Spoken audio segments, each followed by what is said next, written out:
السلام علیکم۔ جب حضرت ابراہیم علیہ السلام کو آگ میں ڈالا جا رہا تھا، تب ایک فاختہ اپنی چونچ میں پانی کے چند قطروں سے آگ بجھانے کی کوشش کر رہی تھی۔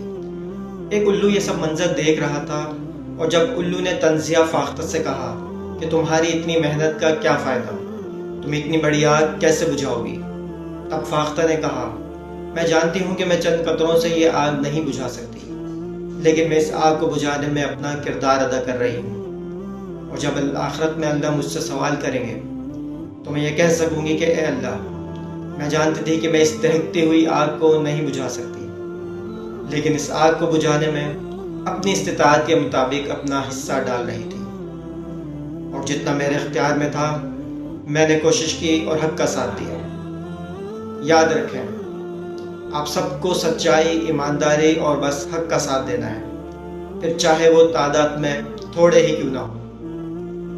اب آپ سوچیں، کیا آپ کو الو کی طرح بیٹھ کے بس تماشا دیکھنا ہے اور بس طنزیہ باتیں ہی کرنی ہیں، یا فاختہ کی طرح سچ اور حق کا ساتھ دینا ہے؟